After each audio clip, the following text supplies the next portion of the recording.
Gloria al Señor. Vamos a hablar de un tema tan esencial, tan básico en la vida diaria, en el mover de cada actividad, que es la amistad. La amistad, hermanos, es un tesoro. La amistad es algo que no tiene precio cuantitativo, no se puede comprar. La amistad es algo que viene del cielo. Y se los digo esto, hermanos, porque ustedes a esta altura han de haber ya tenido varias experiencias de tener y de confiar de personas que han caminado a la par de ustedes como amigos, como ángeles, como amigas. Y pues el primer amigo que debemos de tener es a nuestro Señor Jesucristo. Y para eso vamos a abrir la Escritura en Isaías 41:8. En lo que usted busca la Escritura, yo voy a orar. Señor Dios Todopoderoso, le doy gracias. Gracias porque vamos a hablar de un tema tan básico en la vida diaria, de tanto actividad, de tanta ir y venir y de correr de aquí para allá. Nosotros necesitamos siempre tomar un vaso de agua fresca y muchas veces ese vaso de agua fresca no es tanto el agua física, sino que oír la voz de alguien que nos anime, alguien que nos dé palabras como un bálsamo, alguien que sea como un jardín de rosas donde podamos oler el olor a Cristo, el olor del amor de Dios derramado en corazones que caminan cerca de nosotros y que están dándonos la mano, dándonos esa confianza que quizás muchas veces se ve un poco resquebrajada. Señor, gracias infinitas por todas las amistades que en el correr de los años han aparecido en nuestras vidas y que así como han llegado a dejarnos una huella imborrable de amor lleno de caridad, así también muchos se han ido porque así ha sido el destino también alejarse de nosotros. Pero ha quedado un recuerdo maravilloso, un recuerdo imborrable de esas amigas y amiguitos, parientes que han sido personas que nos han dado la mano, nos han dado fuerzas para seguir adelante. Gracias le damos, un homenaje para todas esas personas que quizás muchos ya no están en esta tierra, pero que sirvieron en su momento como un ayo, como un bastón para sostenernos. En el nombre poderoso de Jesús, gloria sea al dueño de la amistad verdadera que es Jesucristo. A Él sea la gloria. Amén. Bueno, vamos a buscar Isaías 41:8. Dice así: pero tú, Israel, siervo mío eres tú, Jacobo a quien yo escogí, descendencia de Abraham, mi amigo. Vean esto, hermanos. Descendencia de Abraham, mi amigo. Vamos a recordar ese personaje. Vamos a pensar, hermanos, que para que uno le diga y presente a alguien como un amigo es porque ha mostrado ese amor de amigo. Se ha ganado la confianza de tal modo que uno puede considerar a esa persona una persona confiable, una persona que es caritativa, no solo con nosotros, sino que con su alrededor. Y Abraham, para que Dios lo considerara su amigo, es porque fue un hombre que oyó la voz de Dios y obedeció esa voz.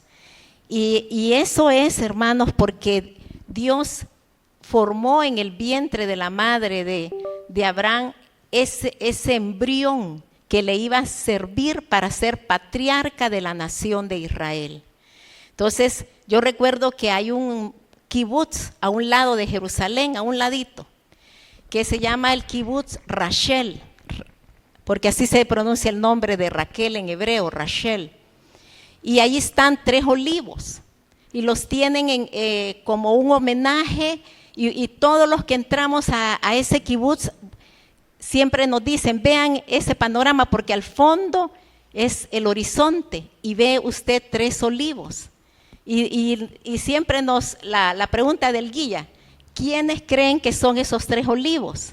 Entonces la mayoría de los cristianos dicen Padre, Hijo y Espíritu Santo, y es válido, porque el Dios que nosotros adoramos es un solo Dios manifestado como un Padre amoroso, un Padre misericordioso, caritativo, un Padre perdonador.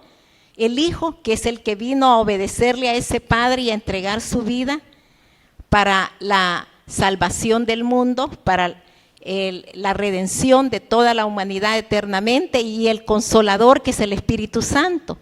Pero lo lindo es los ojos y el espíritu judío. Entonces, como todos, Padre, Hijo y Espíritu Santo, y él dice, está bien, pero para nosotros los judíos es los patriarcas. Es Abraham, Isaac y Jacobo. Son los 3 olivos fundadores del Estado de Israel. ¿Cómo nosotros podemos imaginarnos que Dios puede llamarle amigo a una persona desleal, a una persona hipócrita, a una persona que tiene doble cara, que por adelante está alabando y por detrás está apuñaleando? Jamás. Esos son los que traicionan y como dice, la cizaña y el trigo. Eso es Caín y Abel. Que Abel era el noble, el ingenuo, el buen hermano, el que dio una ofrenda correcta, lo mejor, lo engordado de su rebaño. Y vemos a Caín, que era traicionero, mentiroso, que dio las sobras en la ofrenda de Dios. A mí me dio mucho pesar y le enseñé a Rosita. Le digo, Rosita, ¿cómo puede alguien poner una moneda de 5 centavos de colón en las ofrendas de la iglesia? Yo no puedo ni imaginarme que alguien pueda dar una ofrenda de 5 centavos de colón, y a la hora de que Manuel con una gran honradez y Rosita con una gran honradez dan las cuentas, aparece esa moneda. Y digo yo, ¿qué es lo que tiene esta persona en la cabeza? O que alguien pueda dar las obras como Caín. No, hermanos, nosotros venimos a oír la palabra de Dios no para alabar las cosas buenas que hacemos, y qué bueno que las hagamos. Y hemos estado alabando a muchas madres que han criado a sus hijos de una manera correcta, virtuosa, pero aquí venimos a oír para corregir, para ser redargüidos, porque la palabra de Dios para eso es. La palabra de Dios, le dijo Pablo a Timoteo, es aquella palabra que atraviesa el tuétano de los huesos y discierne las intenciones y los pensamientos, y es para corregir en justicia. Y es una palabra que viene a sembrar la buena semilla y que viene a arrancar todo lo que no conviene, y que lo practicamos abiertamente y ligeramente y creemos de que Dios no se va a fijar en eso. Claro que se va a fijar. Si no, vean la ofrenda de la viuda pobre que dio todo lo que ella tenía, y Dios la alabó esa ofrenda. No dijo que esta señora no tiene pensamientos correctos, quizás no está bien de la cabeza porque ha dado todo lo que ella tiene. No, Dios alabó y la puso de buen ejemplo. Entonces digo yo, hermanos, que nos corrija Dios aquí en la tierra, que podamos ser corregidos y redargüidos y exhortados y aconsejados como el buen amigo que es Dios para su pueblo Israel y para la iglesia, porque Él es el Padre que nos corrige y que dice que al hijo que ama le da con vara, porque lo ama. Entonces, hermanos, si para que Abraham llegara al estatus de ser amigo de Dios, debemos de pensar en el idioma hebreo. ¿Qué palabras hay en el idioma hebreo para decir amigo en hebreo? Pues hay un cántico bien famoso que se canta en muchas congregaciones, que es Shalom Haverim. Shalom Haverim, Shalom Haverim, Shalom, Shalom. Haver. Haver es la palabra hebrea para decir amigo, compañero, camarada, colega, novio. socio, acompañante, asociado, miembro. Todo eso significa Javer, Javerín, que es plural. Y cuando oigamos el nombre Javier, es amigo, en nombre. Javer no es nombre, ¿verdad?, de persona, sino que es la forma como en hebreo se le dice amigo a alguien, que hace un conjunto de derivados calificativos que hermosean ese nombre. Pero también hay otra palabra que se usa en hebreo que es eidid, que viene de la palabra iad, que es mano y que en latín es amicus, que se deriva del verbo amar. Entonces, si nosotros unimos todas estas palabras, las de hebreo, que es una palabra que encierra mucho calificativos, compañeros, camaradas, colegas, novio, novia, acompañante, aunque la palabra calá es novia, pero aquí también se ocupa para novio. O sea, ¿qué me está diciendo Dios con esta palabra? Socio, miembro, asociado, el matrimonio. Nosotros somos la novia, la calá del novio que es Yeshua. Y si Jesús en el Evangelio de Juan 15:14, y quisiera que si pudieras ponerlo, no has encendido todavía vosotros sois mis amigos si hacéis las cosas que yo os mando. Dios Jesús, cuando estaba en la tierra, le dijo a sus talmidín, a sus estudiantes, a su javerín, a sus socios, a sus compañeros, a sus colegas, a sus miembros, a todos ellos, lo que encierra ese concepto, le dijo que ellos eran sus amigos con un sí condicional. El sí condicional es que si hacéis todas las cosas que yo os mando, todo lo que yo os mando. Fíjese que en la relación mía con mi esposo, gracias a Dios, tuve un curso porque fue necesario tomar un curso, se llamaba La Mujer Encantadora. Yo no sé si todavía existe ese curso.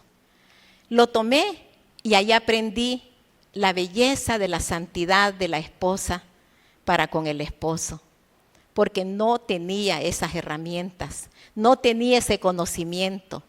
Yo hubiera fracasado como esposa si yo no me someto a la voluntad de Dios a través del concepto verdadero de ser esposa. Y lo primero que yo aprendí en la lección de ser esposa es ser totalmente franca, que yo no podía esconderle nada a mi esposo, no le podía mentir, porque si yo le miento a mi esposo es como mentirle a Dios mismo, y mentirle a Dios, ¿quién pierde? ¿Cuántos matrimonios ahorita, el 50% de los matrimonios están fracasando?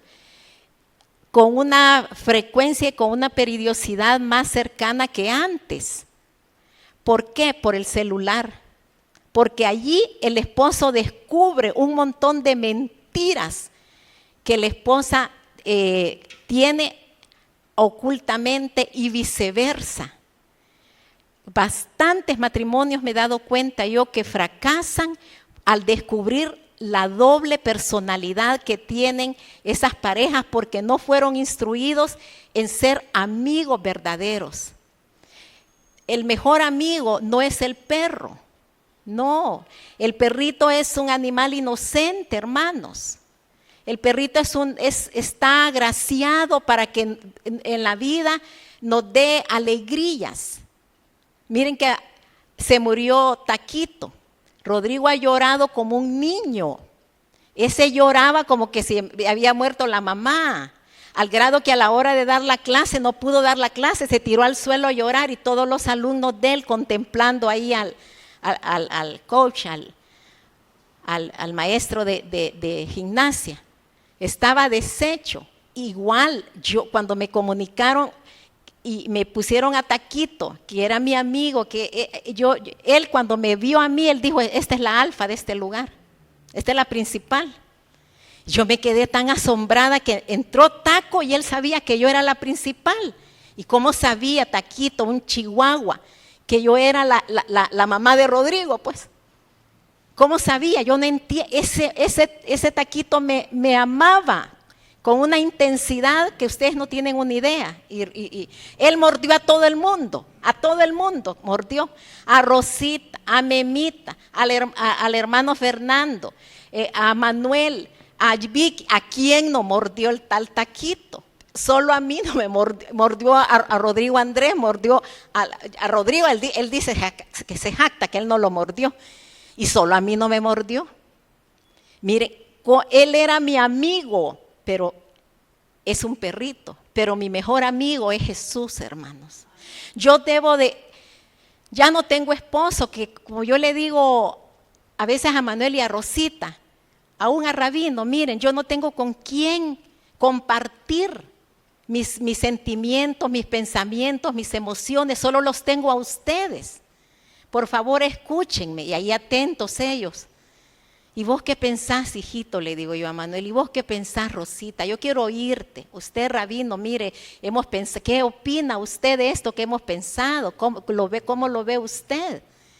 Y él es bien humilde, bien complaciente. Y sí, yo creo que está bien, me dice. Yo te he venido a ayudarte he venido. Está bien, Rabino, Dios que lo bendiga. Porque, hermanos, de veras le digo de que para granjearse la amistad hay que ser leal. Hay que ser honesto, hay que ser compasivo, hay que ser honrado con aquella persona. Me recuerdo que estaba yo trabajando como publicista en la agencia Lemus Simón cuando estaba de novia y vengo yo, hice un comentario que ya me iba a casar, pero que yo no le iba a decir al futuro esposo esto porque se iba a enojar. Y alguien me aconsejó y me dijo, ven, Rosario, me dijo, no comences mal tu matrimonio, me dijo. Aunque tu novio, futuro esposo, se enoje, decile contale esto. Si tú le empezás a ocultar a tu esposo cosas que tú sabes que si le decís se va a enojar, comenzás mal como amiga de él, me dijo. Porque él te va a descubrir y va a empezar a ocultar cosas a ti, que a ti también vas a sufrir las mismas consecuencias. Te va a pasar la factura el ocultarle sucesos a tu futuro esposo. Esa fue la lección para toda mi vida. Y yo le di las gracias porque él era la persona que me aconsejó, fue mi amigo, fue un compañero de trabajo, pero también yo lo consideré mi amigo. Y pues, hermanos, que decirles de que Dios quiere que nosotros seamos sus amigos, pero si nosotros hacemos su voluntad. ¿Y cuál es la voluntad de Dios? Bueno, que nos apartemos de la tentación, hermanos. Por ahí comencemos, porque el que se aparta de la tentación, se aparta del pecado. Y si lo decimos de la otra fórmula, el que entra en la tentación, invita que entre el pecado en su ser, sea de pensamiento, sea el pecado de hablar, sea de omisión, sea el pecado de acción. Entonces nosotros tenemos, hermanos, que ser verdaderos amigos de Dios, de Jesús, nuestro Redentor. Y para eso tenemos que apartarnos de la tentación. Si no, recordemos a Mateo 6. Padre nuestro que estás en los cielos, véalo como un amigo. Santificado sea su nombre. Venga a nosotros, a mi corazón, su reino. Hágase, Señor, su voluntad, aquí en la tierra como en el cielo. Danos hoy, Señor, usted es mi amigo, el pan de cada día, y perdona nuestros pecados, como también nosotros perdonamos todas las ofensas y no nos deje caer en tentación. Líbranos de la tentación. Líbranos, Señor, de la tentación. Entonces, para ser amigo de Dios hay que apartarnos del pecado. Escrito está en la carta de Santiago cuál es la verdadera religión. La verdadera religión es visitar a los huérfanos y a las viudas y apartarnos de toda mancha, de todo pecado. Y para apartarnos de toda mancha y de todo pecado es que nosotros tenemos que ver al pecado como un perro rabioso. Nadie se va a atrever a enfrentarse a un perro con rabia, hermanos. Si yo veo un perro con rabia, tengo que huir de ese perro, no enfrentarme al perro. Así es el pecado. El pecado debemos nosotros de verlo como un perro rabioso, pero el pecado no se presenta como un perro rabioso. El pecado se presenta como un ángel de luz, que realmente es Satanás vestido como ángel de luz. Y si usted no discierne, porque no está teniendo una comunión íntima y personal con el Señor, si no está teniendo una convivencia diaria y conexión diaria con el Espíritu del Señor, usted va a caer en esa tentación. Usted va a empezar a oír palabras que le van a deleitar su oído y van a empezar a hacerle dudar de la doctrina verdadera, de la doctrina sabia. Hay muchos falsos maestros. Eso está escrito, que iban a haber muchos falsos maestros y falsos profetas, que con palabras pues mentirosas y cánticos de sirena los iban a apartar del camino de Dios. Y debemos nosotros, hermanos, que ver eso como una amenaza a nuestra integridad, porque nosotros somos amigos de Jesucristo. Porque nosotros debemos hacer lo que Él nos ha pedido que hagamos. ¿Y qué es lo que nos ha pedido que hagamos, hermano? Él quiere que nosotros amemos al Padre, que amemos al Redentor, amemos el Espíritu Santo y lo sintamos fuertemente. Que su presencia abrace nuestra vida desde que amanezcamos hasta que sea de noche. Y asimismo que amemos al prójimo. Que lo amemos, que no seamos invasivos en el terreno de falta de respeto al prójimo. Cuando usted siente una invasión a su carácter, a su temperamento, que usted siente que están invadiendo y queriendo dominar y manipular su vida, no se deje, no se deje, porque la gente es abusiva. La gente quiere manipular, se cree con un orgullo y tiene una soberbia a un nivel tan grande que se cree como que quiere dominar no solo a las personas que tiene bajo su criterio, sino que a otras personas que quiere influir, y no se debe de ustedes dejar, hermanos, porque la falta de carácter es un mal testimonio. Acuérdense, hermanos, que nosotros tenemos que tener una convicción, que los hijos de las tinieblas, dijo Jesús, eran más listos que los hijos de la luz. Y por eso Jesús mismo nos mandó a decir que nosotros tenemos que ser más astutos que la serpiente. Y debemos de entender cuando los hijos de las tinieblas quieren dominarnos a nosotros. Nosotros no permitamos el dominio, hermanos, de gente orgullosa, de gente soberbia, dominante. No lo permitamos. Nosotros somos tesoros del Señor. Y como tesoros del Señor tenemos que ser dominados por el Espíritu Santo. Pero el Espíritu Santo tiene carácter. El Espíritu Santo nos ha dado un temperamento de fincarnos en su palabra y ser unos guerreros de Jesucristo. Nosotros no somos robot de nadie, hermanos. Ni Él nos hizo robot. Tenemos el libre albedrío para elegir siempre apartarnos de la tentación, de usar el mejor lenguaje de respeto para dirigirnos para otras personas. Saber que si le decimos tonto a una persona, entonces nosotros estamos agraviando al Espíritu Santo y se contrista. Y dijo Jesús, el que le dice fatuo, o sea, tonto, idiota, ya es digno de ir al infierno. ¿Se puede imaginar?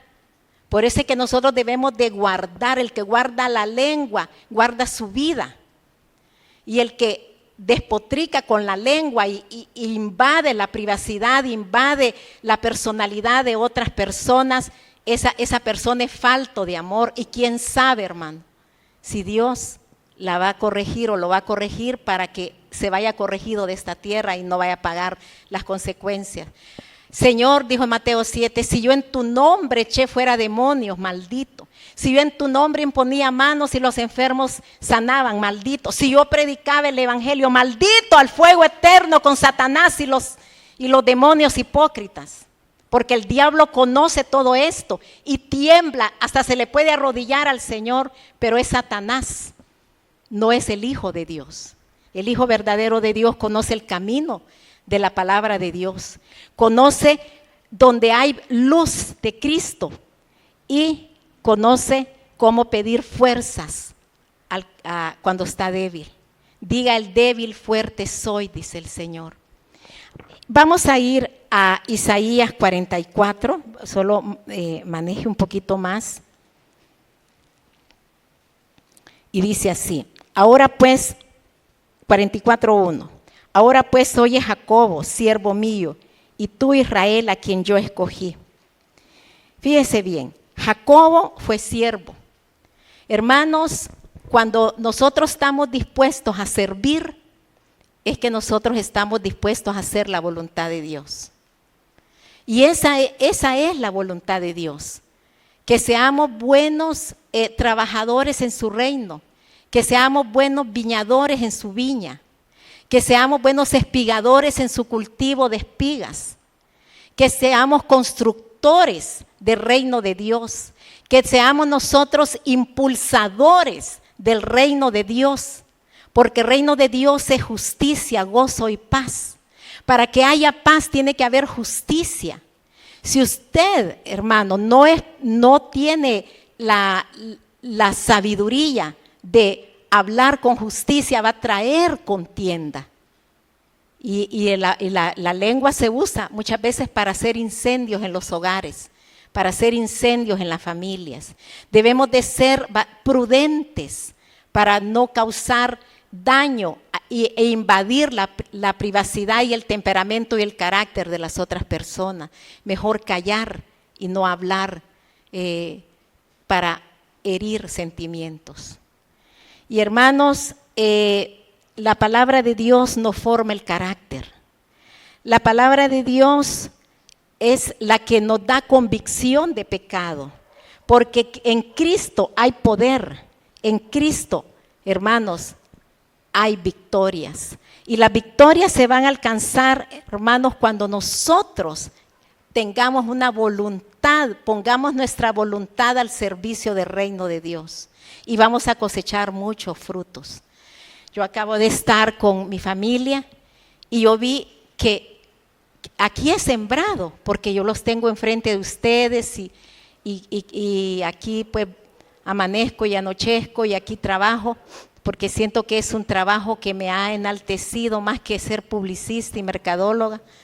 Este trabajo me ha elevado a niveles espirituales como ningún otro trabajo.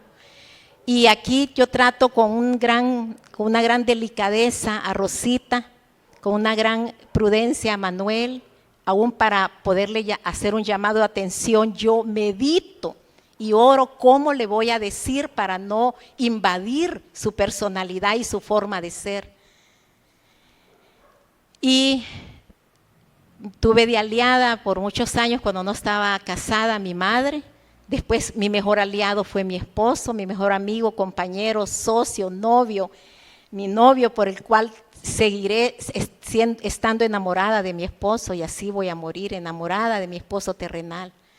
Le seré fiel hasta el último respiro de mi nariz, porque Dios me dio un esposo maravilloso, un esposo que contribuyó a ser lo que yo soy y por eso vivo agradecida con Dios y con el esposo que Él me dio.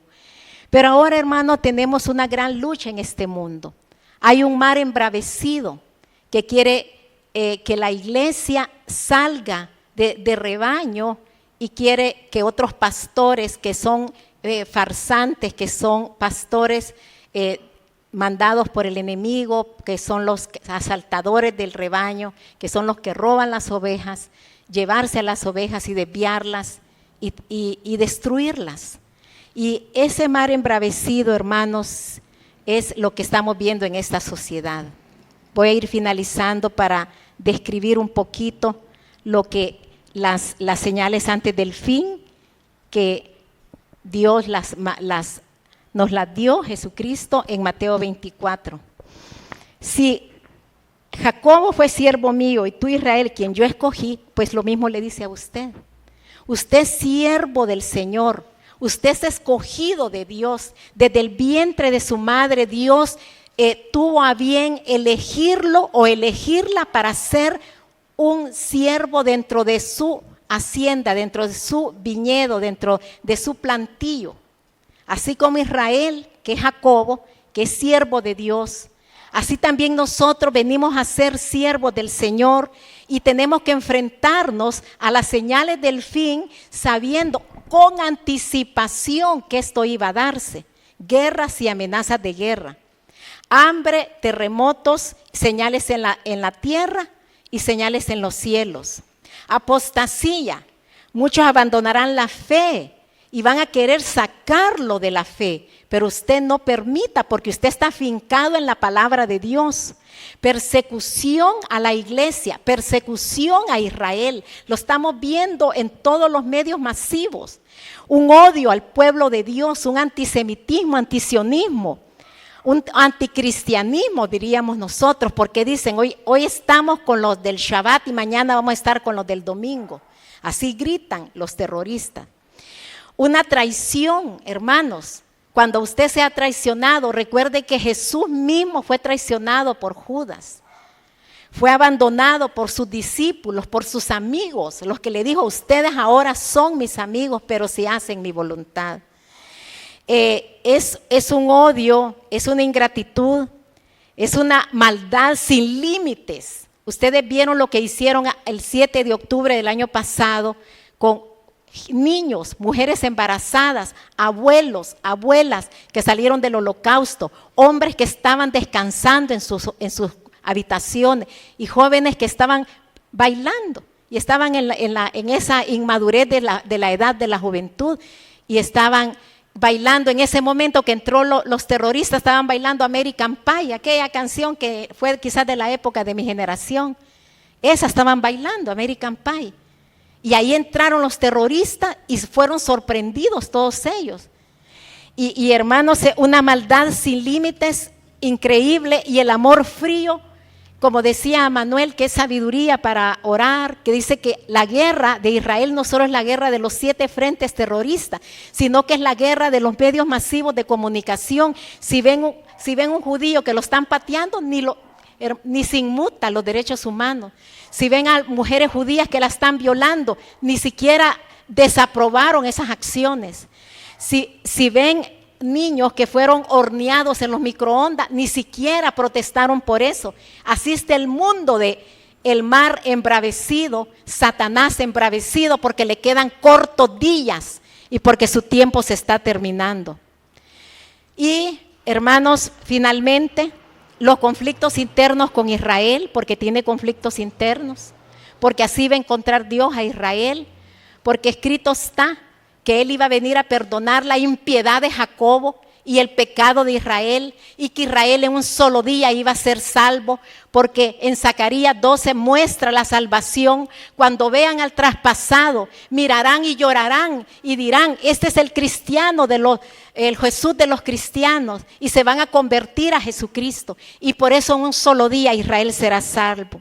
Y hermanos, el evangelio del reino está llegando hasta los confines de la tierra, está llegando por memorias, por microchip, en los diferentes dialectos donde no ha sido todavía impresa la Biblia en esos dialectos, pero está llegando. Y también muchos judíos están diciendo, bendito el que viene en el nombre del Señor, Baruch haba Beshem Adonai. Hermanos, todas estas profecías se están cumpliendo ante nuestros ojos. Están, hermanos, Dios trabajando sin parar y haciendo que la palabra que se dio por los profetas y por la boca de Él se cumpla.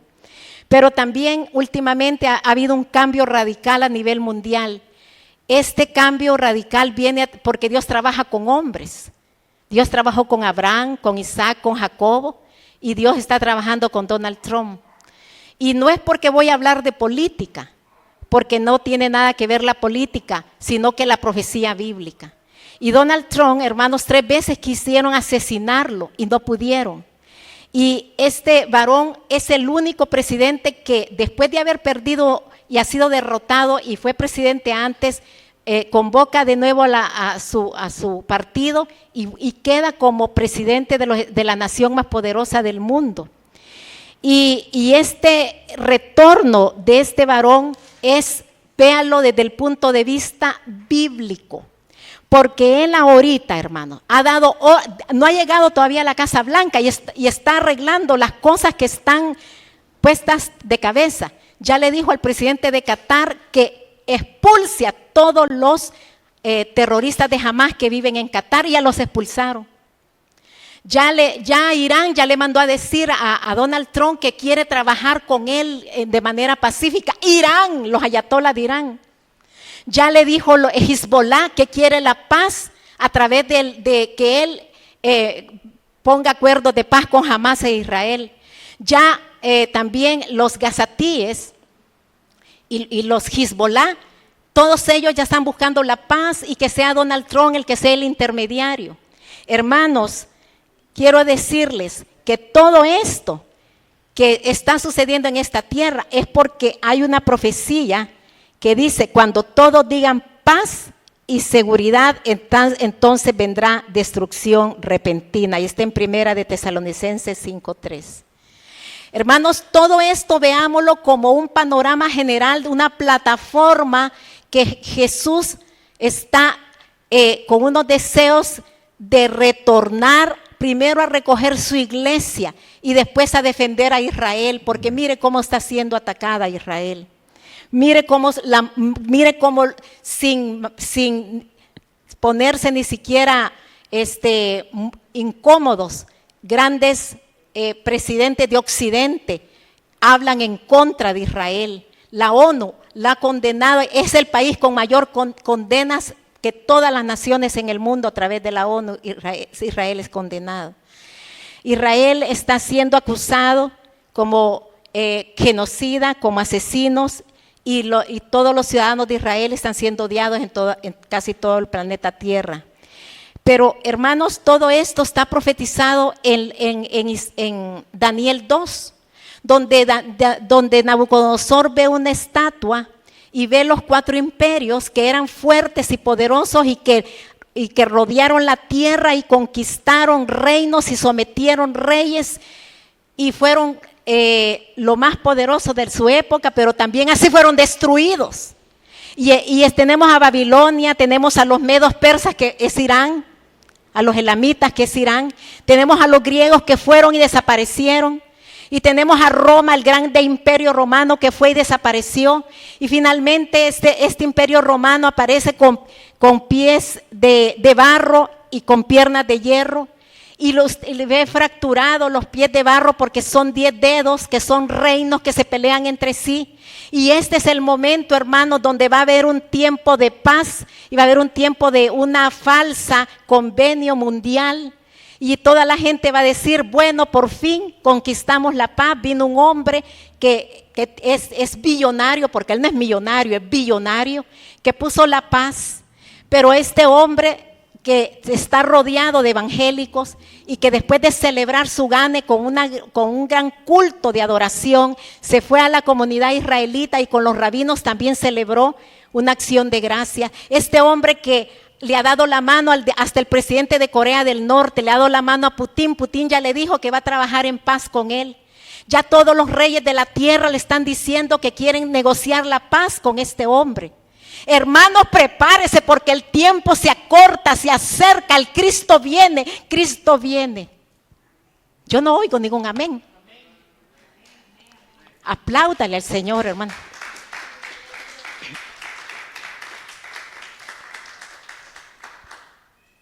Lo verdadero que es justicia, paz y gozo. ¿Puede pasar el rabino a orar, por favor?